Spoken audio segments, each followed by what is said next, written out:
Okay, mutumina za ka yaka gaya mana abin da ya faru yau, me sunan ka tukuna? Suna na Anas Umar. Okay, me ya faru yau? Abin da yake faruwa ana zanga-zanga akan abin da yake faruwa ana zanga-zanga ne akan waɗanda suka fito akan sun fito zanga-zangar SAS a janye hukumar SAS.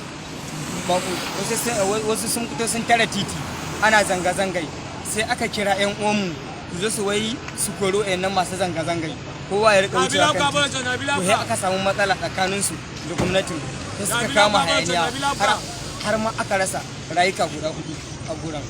Su waye da waye kenan da suka rasu? Akwai Muhammad, akwai Sani, akwai Sadiq, sai kuma Ali Sidi shi kuma yana asibiti a kwanci.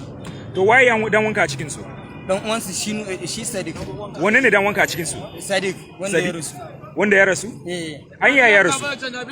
A nan hanyar Bega. Okay. Kusa da gadan nan. An sun kai gurin, ai abin ba nasu bane. Ba su kai wajen ba kafin su karasa wajen ne aka samu su tiyaga da duka. Shi kuma mota ya tazo ta kansa ta wuce. To waya shi ya kai gurin, ya har kai gurin, ya je gurin. Tura su aka yi saboda su ne suna gaba. An ce su tafi da makamai da addina da gorori su je su kori wai hukumar. Su je su kori hukuma? Su je su kori. Waye ya tura su gurin? Wanda chairman Nasiru Bole. Eh? Chairman. Nasiru wai? Nasiru Bole. Shi ya zo ya ɗauke su a matsayin cewa je su tarwatsa wa'annan masu zanga-zanga. Je su tarwatsa su wa'annan masu zanga-zanga. Okay. Kuma aka samu matsala. Chairman ne na union ne ko wani yin chairman? Union.